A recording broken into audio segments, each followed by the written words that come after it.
Hi everyone, this is Trish Kendall, your host for the Choose and Become interview series.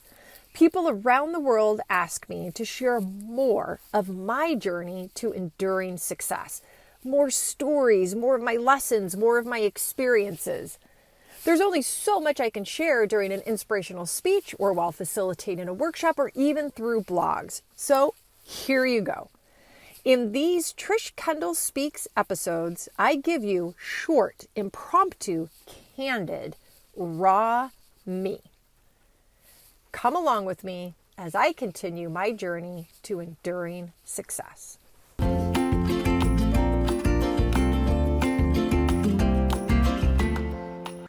everyone, this is Trish Kendall with the Trish Kendall Speaks episode. I'm going to try to do this via my phone because it always seems like such a thing for me to set up my computer and get under the recording and all that. So let's just roll with this.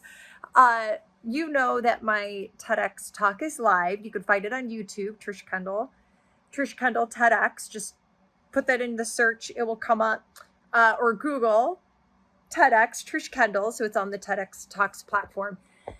And the feedback and the emails and the posts and everything that I'm getting is just overwhelmingly positive and touches my heart completely. And the thing is every time I deliver an inspirational speech or I facilitate a workshop or I just have a conversation with a group of people, I always, and this is happening right now with the TED Talk, with the TEDx Talk, people always share stories with me.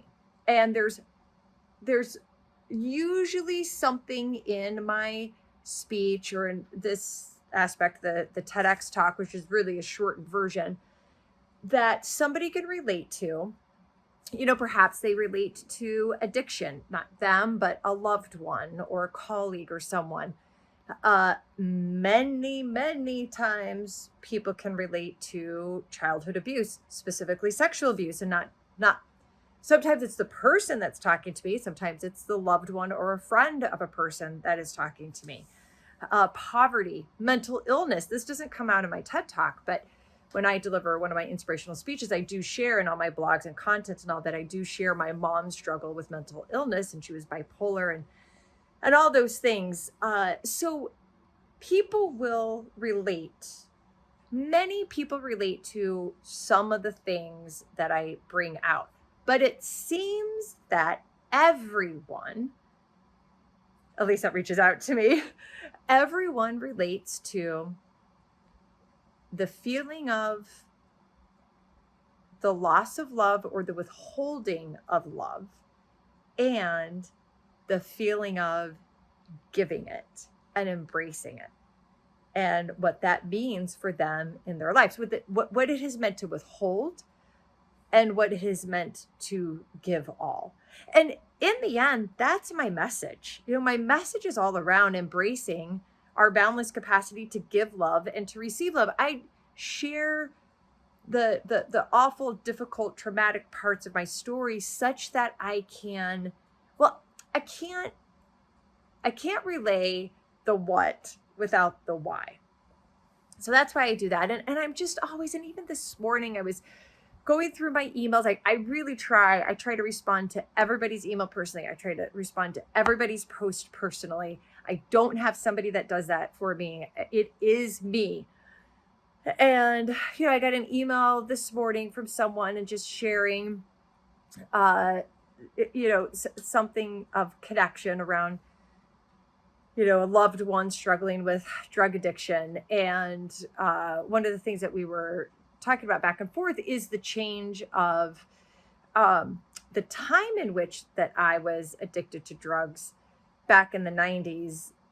Crystal meth was incredibly addictive.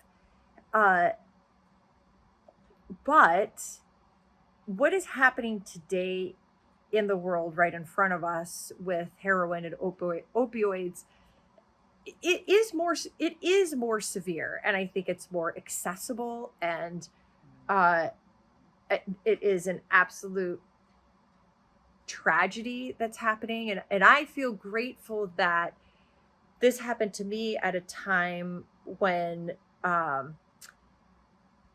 there were ways it was easier for me to get out of it. It's not that it was easy to get out of it, but it was easier to get out of it. And so I'm very cognizant and realize the differences between then and now. And the other difference, I'm just like hacking it up now.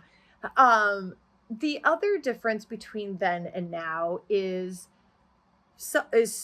phones and social media and all that. You know, back then there weren't even any cell phones. When my sister my stepbrother removed me from where I was in Tacoma and he took me to the airport. He walked me to the gate, and my sister then was at the gate in Texas as soon as I walked off the gate. So there was like no being alone. There was no me contacting my drug dealer. There was like, as soon as my stepbrother grabbed me out of Tacoma, that was it. Like, nobody could get a hold of me. Nobody could reach me. I couldn't reach anybody. Now, eventually I could have in Texas found my way back to alcohol, drugs, and all the things. But because of the two-way agreement I had with my sister and David and committing to that two-way agreement, I didn't. That's a story for another day. But so again, I'm just cognizant of the changes in the world that make it even more difficult for someone to come out of an extreme life-threatening addiction.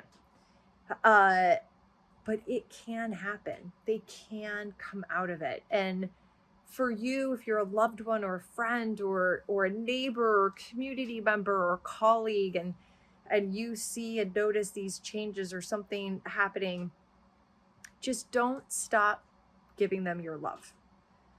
My sister continued to give me her love every time she called me.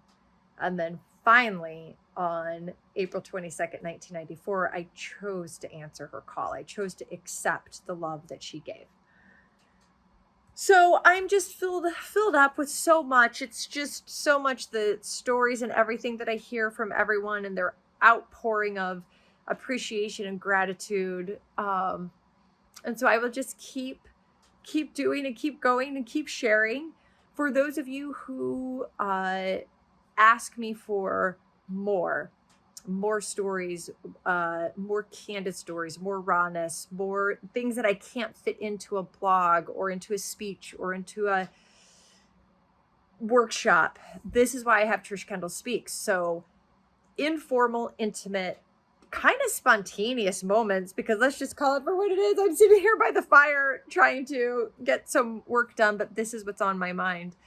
So thank you for following me. Please check out the TEDx talk. Google TEDx Trish Kendall, or on YouTube, TEDx Trish Kendall. Please subscribe to this channel, the Trish Kendall Speaks Choose and Become YouTube channel. It helps me a ton to have more subscribers.